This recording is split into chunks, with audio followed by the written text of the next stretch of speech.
All right, let's go. Number 10, the Montauk Project. On the eastern tip of Long Island, New York, a decommissioned United States Air Force station called Camp Hero sits abandoned, its massive radar dish still visible from miles away. The facility was officially shut down in 1981 and declared a state park in 2002. According to government records, nothing unusual ever happened there. But beginning in the early 1990s, a former electrical engineer named Preston Nichols began publishing a series of books claiming Camp Hero had been the site of the most disturbing classified experiment in American history, a program he called the Montauk Project. Nichols claimed the project was a continuation of earlier wartime experiments in invisibility and teleportation, expanded throughout the 1970s into research on time travel, mind control, and the deliberate manipulation of human consciousness. According to his accounts, later expanded with a collaborator named Al Bielek, the facility housed a device called the Montauk Chair, a system designed to amplify psychic abilities and tear open holes in the fabric of space-time itself. Subjects strapped into the chair could allegedly project themselves into the past or future, scout distant locations, and return with information the intelligence community could not otherwise obtain. What makes the Montauk story particularly unsettling is the specific nature of the alleged victims. Nichols claimed the experiments required young male subjects, often boys between the ages of 10 and 16, abducted from surrounding areas and subjected to prolonged sessions of mental programming. These children, referred to in the accounts as the Montauk Boys, were conditioned to serve as human antennas for the chair's reality warping output. Most did not survive the process. Those who did were returned to their lives with no memory of what had been done to them, carrying programmed responses that could be triggered years later by specific audio or visual cues. The accounts describe experiments that escalated throughout the decade. Subjects reportedly opened a time tunnel connecting Montauk in 1983 to a sister facility in Philadelphia in 1943, directly linking the project to the earlier Philadelphia experiment. Creatures were allegedly brought through from other dimensions. One subject supposedly manifested a monster from his own subconscious that began destroying equipment and killing staff. The project was only terminated, according to the accounts, when the surviving researchers sabotaged the equipment in desperation. The evidence for any of this is non-existent. No documentation has ever surfaced. No corroborating witnesses have come forward with verifiable testimony. Preston Nichols died in 2018, and the inconsistencies in his various accounts were extensive. Mainstream historians consider the entire Montauk Project a fabrication built on older conspiracy theories and fringe physics speculation. But the story refuses to die. The Netflix series Stranger Things drew directly from Montauk mythology, with the original working title being simply Montauk. Entire online communities maintain archives of the accounts, searching for new corroborating details. People who grew up on Long Island during the period Nichols described have come forward with fragmentary memories of odd events, missing time, and unexplained encounters at the abandoned base.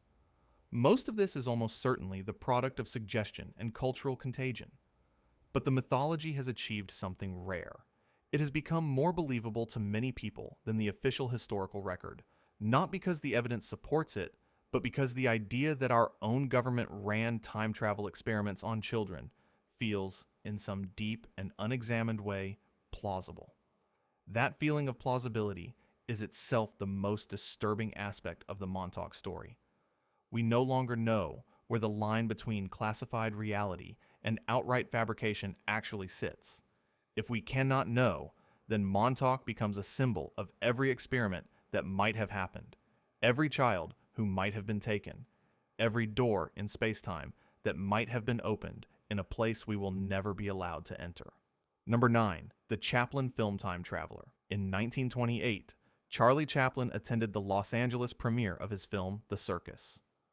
Footage was recorded of the event, capturing the crowds outside Mann's Chinese Theater as they waited to enter. For nearly 80 years, the film sat in archives as an unremarkable piece of Hollywood history. Then, in 2010, An Irish filmmaker named George Clark released a video analyzing a specific clip from the extras on the DVD release. In the footage, a woman in a dark coat and hat walks past the camera holding an object to the side of her head. She appears to be speaking into it.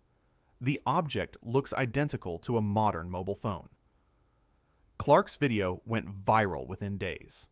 He had spent nearly a year examining the footage, consulting with friends, and reviewing the technology available in 1928. His conclusion, stated carefully in the video, was that he could not identify what the woman was holding or who she was speaking to, given that cellular networks would not exist for more than 60 years. He stopped short of declaring the footage evidence of time travel, but the implication hung over the entire analysis. Here was documented film, recorded and archived by a major studio, apparently showing someone using technology that should not have existed. The debunking began almost immediately. Historians of medical technology pointed out that Siemens had manufactured a line of carbon amplifier hearing aids throughout the 1920s. These devices were often large, roughly the size of a modern smartphone, and were held against the ear during use. The most common model of the period matched the size and shape of the object in the footage with reasonable accuracy. A wealthy woman attending a major Hollywood premiere would have been exactly the kind of person likely to own such a device. The hearing aid explanation is almost certainly correct. It accounts for the size, the position, and the behavior of the woman in the footage. It does not require the violation of any physical law, and yet the footage continues to spread. New analyses appear every few years. The hearing aid explanation is acknowledged and then quietly set aside. What makes the Chaplin footage particularly compelling is not the evidence itself, but what it reveals about how the modern mind processes the past. We are so saturated with the image of a person walking while speaking into a small rectangular device that we recognize the gesture instantly, across eras, regardless of what the object actually is. The woman in the 1928 footage is doing something that would be mundane today and impossible in her own time, and the brain cannot easily hold both realities at once. The footage becomes a kind of Rorschach test. Those who want to see a time traveler will see one. Those who want to see a hearing aid will see that. But here's where the story becomes more disturbing than it first appears. The woman has never been identified. No one has come forward with a family photograph, a studio record, or any documentation confirming who she was or what she was holding. She walks through the frame, appears to speak into the object, and walks out of history. Whatever the truth, she represents one of countless unidentified figures captured in the edges of old footage, people who existed for a moment on film and then vanished back into the unrecorded mass of the past. We cannot ask her. We cannot verify her. And the uncertainty itself is what keeps the footage alive. Somewhere in the archives of the 20th century, in film reels and photographs we have not yet examined, there are almost certainly other figures doing things we cannot explain. Most will have mundane explanations, but we will never know which ones do and which ones do not. Number 8. Hakan Nordkvist's future selfie. In August 2006, a Swedish plumber named Hakan Nordkvist returned home to find water leaking under his kitchen sink. He pulled open the cabinet doors, reached into the space beneath the plumbing, and according to his subsequent account, discovered that the cabinet extended backward into an impossible tunnel. He crawled inside. The tunnel, he claimed, went on for meters beyond what the physical dimensions of his kitchen could possibly allow. At the end of it, he emerged into a space where an elderly man was waiting. The elderly man, Nordkvist claimed, was himself at the age of 72. Nordkvist had the presence of mind to record the encounter on his mobile phone. The resulting footage shows a brief, grainy clip of Nordkvist in what appears to be a cramped space, next to an older man with similar features. They extend their arms together, and both men have the same distinctive tattoo on the same forearm. The younger Nordkvist, laughing nervously, narrates the encounter in Swedish. The older man smiles, but says little. The clip lasts less than a minute. The video was uploaded to the internet and spread rapidly. Nordkvist gave interviews to Swedish media, maintaining the account with a calm consistency that unsettled some viewers.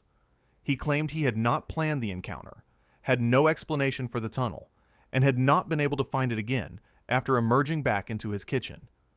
He said the experience had left him shaken, but strangely at peace, knowing that he would live to at least the age of 72. The account is almost certainly a fabrication. Nordkvist was later revealed to have made the video in connection with a Swedish insurance company's advertising campaign, which used the concept of meeting one's future self to promote pension planning. The elderly man in the footage was an actor. The tunnel was a simple set. The entire event was constructed as viral marketing, and it succeeded spectacularly, generating millions of views and global media coverage. But the debunking did not end the story. In the years since, the original context of the video has faded. The connection to the insurance campaign is rarely mentioned in the viral reposts. The clip circulates on social media platforms as a genuine time travel encounter, offered without skepticism to new generations of viewers who have no memory of the original marketing campaign. The account has, in effect, escaped its own origin. What makes the Nordkvist story particularly interesting is not whether it was real, which it was not, but why the fabrication worked so effectively. The appeal of meeting one's future self taps into something fundamental about human anxiety. We want confirmation that we will survive. We want to know what our lives will become. We want the reassurance of seeing ourselves old, proof that we make it through the intervening years. The fake footage delivered that reassurance in a form just convincing enough to feel real and just grainy enough to resist close analysis. The tattoo detail was the masterstroke. A matching mark on a matching arm creates a kind of pseudo-evidence that satisfies the viewer's need for verification without actually providing any. Tattoos can be copied. Arms can be chosen to match, but the image of two hands extending together, bearing the same ink, creates an emotional conviction that overrides skepticism. This is how most time travel accounts work. They offer a detail specific enough to feel true and vague enough to remain unverifiable. The Nordkvist case is a reminder that the internet no longer distinguishes between evidence and performance. A hoax designed to promote insurance has become, for millions of viewers who never learn the truth, a genuine account of a man meeting himself decades in the future. The fabrication outlives its context. In that sense, Hakan Nordkvist really did travel through time. His manufactured encounter has become a permanent feature of the cultural landscape, and it will almost certainly outlive him. Number 7. The Rudolph Fentz case. In June of 1950, according to the account, a man stepped into Times Square traffic in New York City and was struck and killed by a taxi. The accident itself was unremarkable. What drew the attention of the investigating officers was the man's appearance. He was wearing a mutton chop beard, a tall silk hat, a high-collared shirt, and clothing that matched the fashion of the 1870s. His pockets contained a brass token for a saloon that no one at the scene had heard of, a bill for the care of a horse at a long-demolished livery stable, and $70 in 19th century currency that appeared to be freshly printed. The body was brought to the morgue. Investigators searched missing persons records and found no match in contemporary files. Then a records clerk named Captain Hubert Rhyme, working through older archives, discovered a report filed in 1876 by a woman named Emma Fentz. Her husband, Rudolph Fentz, had stepped out of their Manhattan home one evening for a walk and had never returned. The description matched the body in the morgue exactly, down to the clothing. Rudolph Fentz had been 29 years old when he vanished. The man killed in Times Square was the same age. The account was published in multiple books about unexplained phenomena throughout the 1970s and 1980s.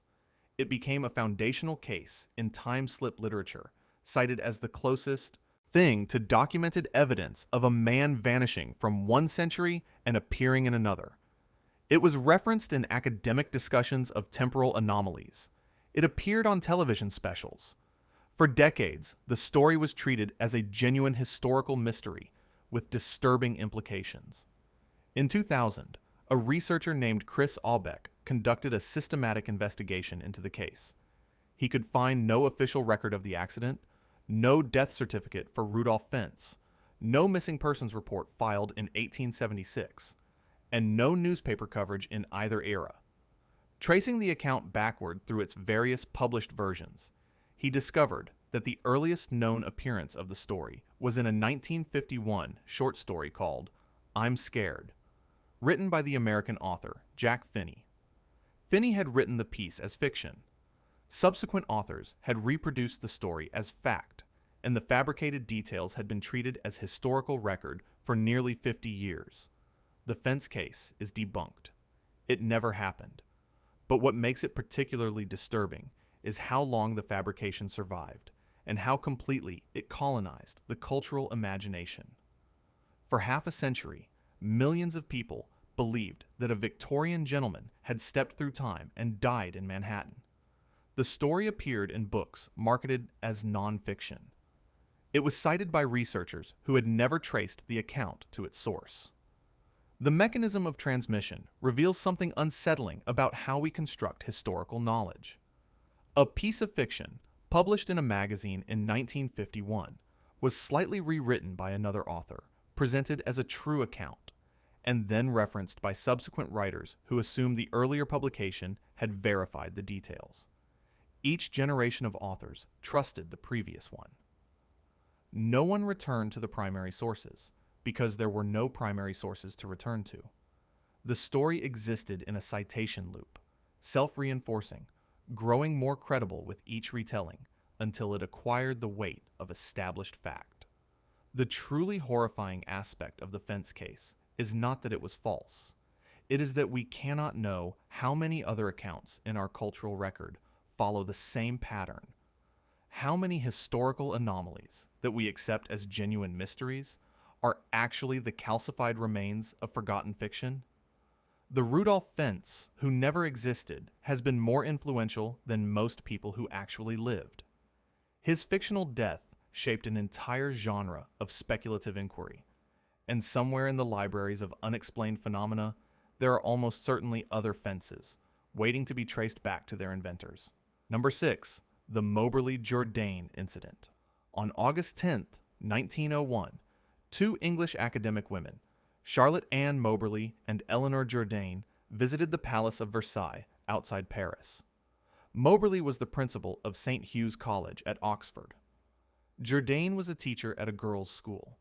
Both were respected members of their professional communities, known for their intelligence, composure, and education.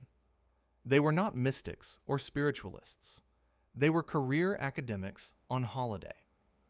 According to their joint account, published a decade later in a book titled An Adventure, the women became lost while attempting to walk from the main palace to the Petit Trianon, the smaller residence once favored by Marie Antoinette. As they walked, they both felt a strange heaviness descend upon them. The air seemed to thicken. The sounds of the park faded. They described a sense of oppressive stillness, as if the landscape itself had grown unnatural. Then they began encountering people.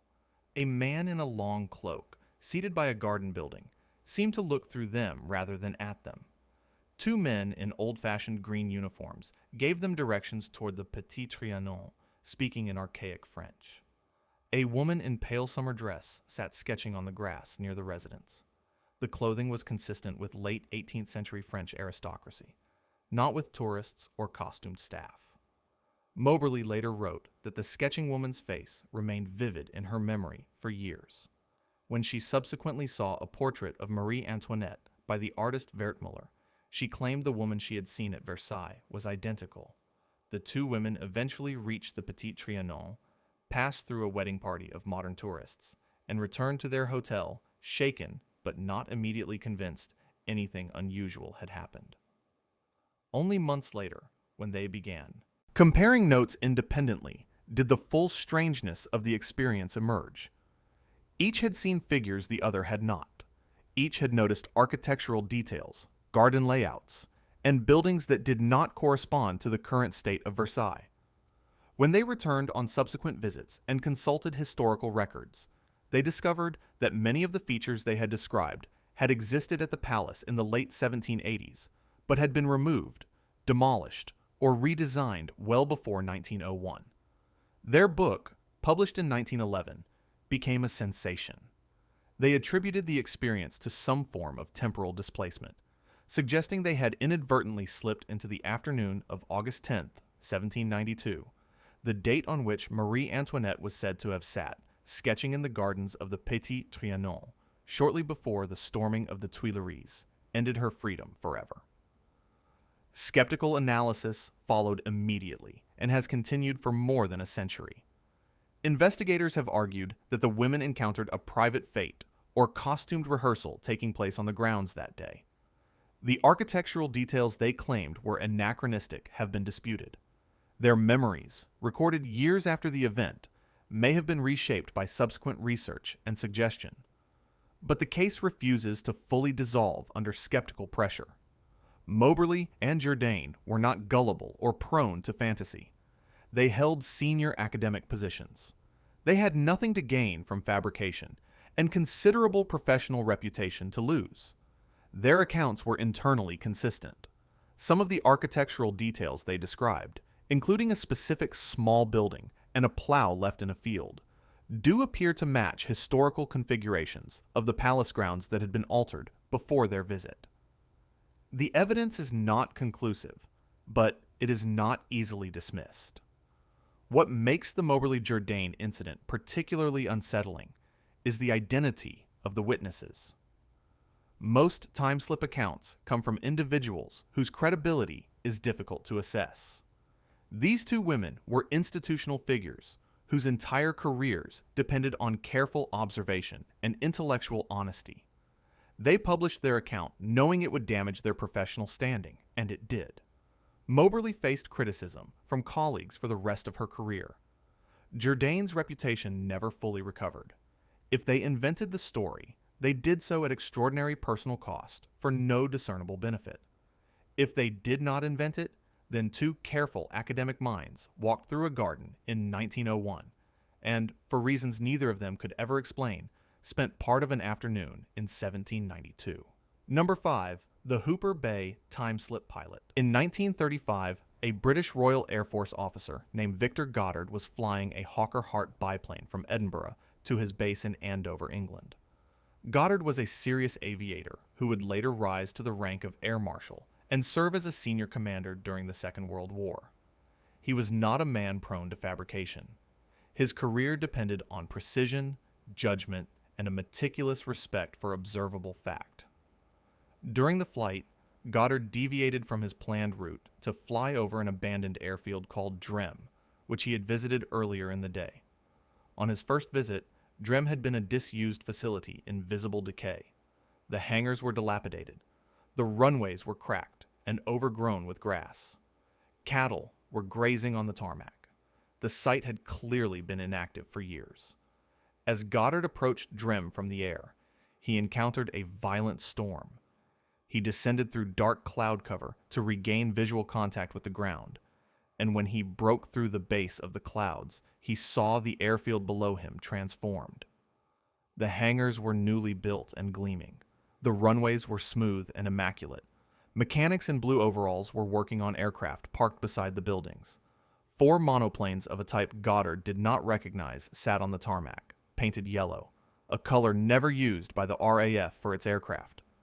The entire scene was bathed in brilliant sunlight, despite the storm he had just flown through.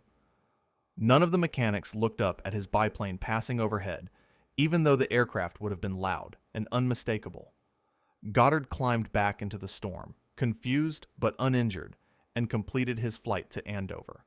He told colleagues about the vision, but did not press the matter. He had no explanation, and he knew the account sounded impossible. The RAF had no monoplanes of that description in service. Its aircraft were not painted yellow. Drem had been inactive for years. 4 years later, in 1939, Goddard returned to Drem on official business. The airfield had been reactivated and expanded for training purposes in the lead-up to the war. As he walked across the newly paved tarmac, he felt a cold recognition settle over him. The hangars matched what he had seen from the air in 1935. The layout of the buildings was identical, and parked beside the main hangar were 4 yellow Miles Magister training aircraft, a monoplane design that had not existed in 1935 and would not enter RAF service until 1937. The mechanics wore blue overalls, a uniform change that had also been introduced after his original flight. Goddard became convinced that he had not hallucinated the vision during the storm. He had somehow seen the airfield as it would exist 4 years in his future. He documented the account in detail, published it in his memoirs, and spoke about it in interviews for the rest of his life. He never wavered in his conviction that what he had witnessed was real. What makes the Goddard account particularly difficult to dismiss is the specificity of the details he reported before they came to pass. The yellow paint scheme was not standard anywhere in British military aviation in 1935. The Miles Magister aircraft had not yet been designed. The uniform change had not yet been implemented. Goddard described all 3 features from his aerial vision, and all 3 became reality in the exact configuration he described 4 years later. He had no motive to fabricate the account. He published it while still serving as a senior officer, knowing it would expose him to ridicule. The truly unsettling aspect of the Goddard case is not the vision itself. It is the question of what he was actually looking at. If he saw DREM as it would exist in 1939, then something in the atmosphere of that storm briefly made time transparent. He did not travel. He did not enter a tunnel. He simply looked through a window he did not know was open. And if such windows exist, then the past and future are not as separated as we imagine. They are layers of the same place, occasionally visible through gaps we cannot predict and cannot reproduce. Number 4. Andrew Carlson, the stock market prophet. In March of 2003, a weekly tabloid called Weekly World News published a story that spread across the early internet with remarkable speed. According to the account, a 44-year-old investor named Andrew Carlson had been arrested by the United States Securities and Exchange Commission after turning an $800 brokerage account into more than $350 million in just 2 weeks of trading. The SEC was reportedly baffled. Carlson had made 126 high-risk trades, every single one of which had been correct. The statistical probability of such a run being the result of skill or luck was, by any reasonable calculation, 0. When interrogated, Carlson allegedly confessed. He told investigators he was a time traveler from the year 2256. He had arrived in the early 21st century with detailed knowledge of market movements and used that knowledge to execute a sequence of trades designed to generate enough capital to fund his operations. He offered, according to the account, to reveal the location of Osama bin Laden and a cure for AIDS in exchange for leniency. He was held without bail pending further investigation. On April 3, 2003, a mysterious benefactor posted a $1 million bond, and Carlson disappeared from custody and was never seen again. The story was picked up by major media outlets, circulated on message boards, and discussed on radio programs. For several weeks in the spring of 2003, Andrew Carlson was a genuine cultural phenomenon. The details were tantalizing. The arrest record was allegedly real. The SEC's supposed bafflement was treated as confirmation of impossible circumstances. The entire story was a fabrication. Weekly World News was a tabloid known for publishing entirely fictional content presented in the format of news reporting. The Carlson account had been written as satire. No such arrest had ever taken place. The SEC had no record of any investor matching the description. Every detail had been invented by a tabloid writer for entertainment purposes. But the story escaped its origin almost immediately. Other publications reproduced the account without verifying it. Online forums treated it as genuine news. Conspiracy sites built entire frameworks around the case, speculating about which government agency had extracted Carlson from custody, and what his reappearance in our timeline might mean. The Weekly World News attribution was dropped in most retellings. The story acquired the texture of reality through repetition. What makes the Carlson case particularly disturbing is how precisely it reveals the mechanics of modern misinformation. A tabloid publishes fiction. A reader shares it without checking. Other readers assume the first has verified the account. The story propagates through networks of trust, each node believing the previous one has done the work of confirmation. By the time a researcher attempts to trace the account, the original context has been buried beneath hundreds of retellings. The Carlson story is now referenced in books about unexplained phenomena, listed in catalogs of time travel cases, and discussed on podcasts by hosts who appear to have no idea it was invented. The truly horrifying aspect of the Carlson case is not that the story was false. It is that it was published in 2003 within living memory, with a clear origin in a tabloid known for fabrication, and still managed to embed itself in the cultural imagination as a genuine event. If this can happen with a case documented in the internet age, then the historical record of earlier periods contains an unknowable number of similar fabrications that we can no longer trace. The past, as we remember it, is partly a fiction we have agreed to believe. Number 3, John Titor. On November 2nd, 2000, a user registered on an online forum called Time Travel Institute under the handle timetravel_0. Over the following months, the user posted a series of detailed messages claiming to be a soldier from the year 2036, sent back in time to retrieve an IBM 5100. Computer needed to debug legacy systems in his era. In January 2001, the user migrated to a larger forum and continued posting under the name John Titor. The Titor posts were unlike previous time travel claims in several important ways. The user wrote with the matter-of-fact tone of a technical professional, not the breathless excitement of a conspiracy enthusiast. He posted detailed diagrams of his alleged time machine, which he claimed was housed inside a 1967 Chevrolet Corvette and later a 1987 Chevrolet truck. He described the physics of his device in terms borrowed from contemporary theoretical work on Kerr black holes and closed time-like curves. The language was technical. The details were consistent, and the tone was restrained. What attracted the most attention were his predictions. Titor warned that the United States was approaching a period of severe civil unrest. He described a second American Civil War beginning around 2004 and escalating throughout the decade. He predicted that the 2004 Summer Olympics would be canceled. He warned of a nuclear exchange between the United States and Russia in 2015, which would reduce major American cities to ruins and kill approximately 3 billion people worldwide.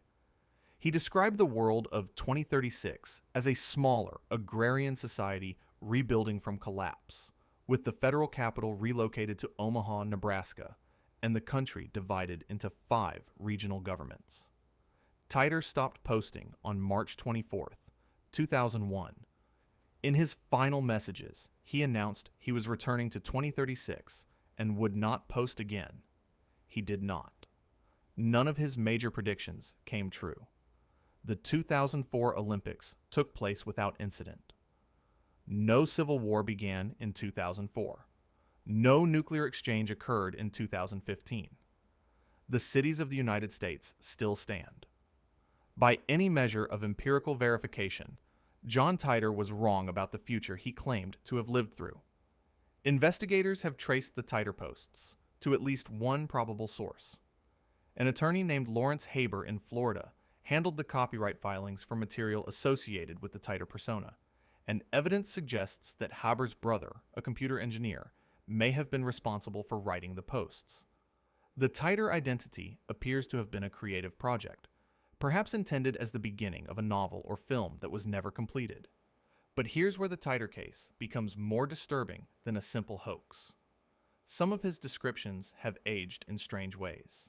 He described a country deeply divided along cultural and political lines, with growing tension between urban and rural populations. He described a gradual erosion of institutional trust. He described a period of civil disorder that would not arrive as a single catastrophic event, but as a slow unraveling across years. Readers revisiting the Titor archives in the 2000s and 2020s have found themselves startled by elements that seem to match the actual trajectory of American society, even as the specific predictions failed. This is almost certainly an illusion. The Titor predictions were vague enough to allow retrospective matching. Any sufficiently pessimistic forecast of American political culture made in 2001 would find partial confirmation in the decades that followed. The human mind is exceptionally skilled at finding patterns that support prior beliefs. What makes the Titor case particularly unsettling is not whether he was a real-time traveler, which he was not. It is the fact that his fiction has survived as a cultural artifact long enough to be reinterpreted by new generations of readers who bring their own anxieties to his words. The calm, technical voice of a man who claimed to know how our century ends has become, for many readers, a more persuasive source than the historians and journalists documenting events in real time. We do not live in Titor's timeline, but we live in a culture that finds his voice more compelling than our own. Number 2, Sergey Ponomarenko's camera. In April of 2006, according to the account, a man appeared on a street in Kyiv, Ukraine, carrying a camera of an older design. He seemed confused by the traffic, the buildings, and the behavior of people around him. When approached by local police, he produced identification papers he claimed had been issued to him in 1958. His name, according to the documents, was Sergey Ponomarenko. He insisted that the current year was 1958 and that he did not understand how he had arrived in what he described as a strange version of his own city. The police took him into custody for psychiatric evaluation. Among his possessions was a Zorky camera, a Soviet-era rangefinder that had been manufactured in the late 1950s. The camera contained exposed film. According to the account, the officers developed the film out of curiosity. The resulting images showed Kyiv as it had appeared approximately 50 years earlier, in crisp color photographs of streets, buildings, and people dressed in period-appropriate clothing. The images were too detailed and too consistent to be the product of modern reconstruction. Ponomarenko was transferred to a psychiatric hospital for continued observation. His behavior remained consistent throughout his detention. He refused to accept that the year was 2006. He did not recognize any of the objects, images, or cultural references shown to him from the intervening decades. He was calm, articulate, and entirely convinced that he had somehow been displaced from his own time. According to the account, he vanished from his locked room on the night of his third day in the hospital. The door was locked from the outside. The window was sealed. Staff on duty reported no unusual activity. In the morning, the room was empty. No body was found. No exit was identified. He simply was not there anymore. The Ponomarenko case is almost certainly fabricated. No Ukrainian police records have ever been produced. The hospital has never been identified. The photographs, when analyzed, appear to be either period images obtained from other sources or digitally manipulated modern photographs. No family members of a missing Sergey Ponomarenko have ever come forward. The researchers who have attempted to verify the account have found no primary documentation of any kind. What makes the Ponomarenko case particularly disturbing is the specific architecture of its fabrication. The story includes every element designed to seem verifiable, while remaining impossible to check. The photographs provide apparent physical evidence that cannot be examined by outside researchers. The psychiatric hospital provides an institutional setting that lends credibility but cannot be named. The locked room disappearance provides a dramatic conclusion that prevents the subject from being interviewed, examined, or traced. The case is fiction, but it is fiction engineered with an understanding of how belief operates. It provides enough detail to feel real and withholds enough to remain unfalsifiable. It introduces physical artifacts that sound like they could be examined, but cannot.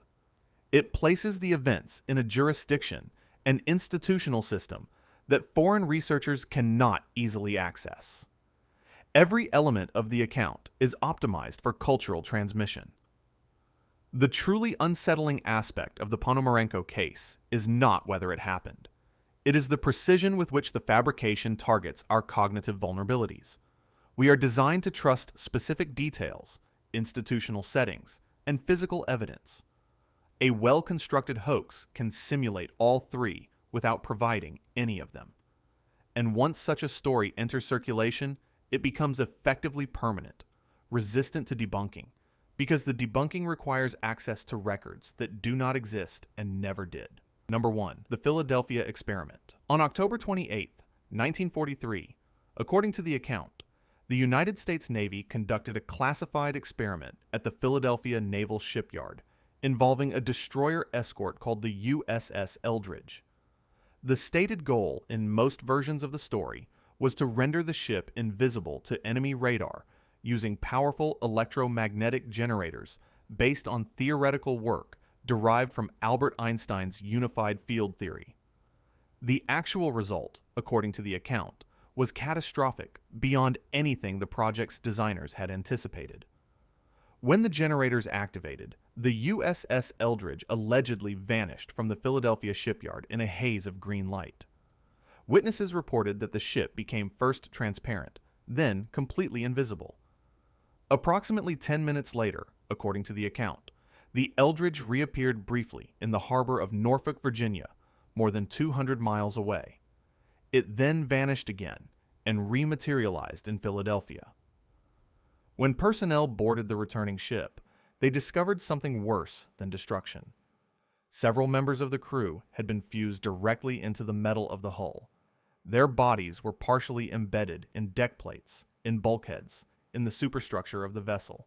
They were still alive when found and had to be euthanized or allowed to die, according to the accounts, because no surgical procedure could separate their flesh from the steel. Other sailors were reported to have gone insane. Some walked through walls for days after the experiment, their molecular structure apparently destabilized. Some spontaneously burst into flame in the weeks that followed. A small number simply vanished and were never seen again. The story first appeared in the 1950s in letters sent to the astronomer Morris Jessup by a man calling himself Carlos Allende, or Carl Allen. Allende claimed to have witnessed the experiment from another ship in the harbor. His letters were rambling, inconsistent, and full of fringe scientific speculation. Jessup took them seriously enough to forward them to the Office of Naval Research, where they received some attention before being dismissed. Allende was later identified as a drifter with a history of fabrication. The Navy has consistently denied that any such experiment ever took place. The documented history of the USS Eldridge contradicts the account at multiple points. Ship's logs place the vessel at locations inconsistent with the story's timeline. Former crew members who came forward in later decades have uniformly denied that anything resembling the experiment occurred. The physics described in the account, invisibility through electromagnetic field generation, has no theoretical foundation in any version of Einstein's work. By every standard of historical verification, the Philadelphia experiment did not happen. And yet, it remains, for many people, the foundational time travel story of the 20th century. It has been the subject of books, films, television specials, and decades of serious conspiracy research. It was incorporated into the Montauk mythology as a precursor event. It continues to appear in catalogs of unexplained phenomena presented as credible history. What makes the Philadelphia experiment particularly unsettling is not the question of whether it happened. It is the question of why the story has proven so resilient. The account combines several of the deepest anxieties of the modern era. The secrecy of military research, the possibility that official denials are themselves evidence of cover-up, the fear that scientific progress will produce results we cannot control, the horror of human bodies transformed into something monstrous by forces we do not understand, the suggestion that time itself can be broken by human error. Every element of the account has been thoroughly investigated and found to lack supporting evidence. There are no ship's logs, no surviving crew testimonies, no medical records, no official documentation. The original source was a known fabricator writing rambling letters to an astronomer.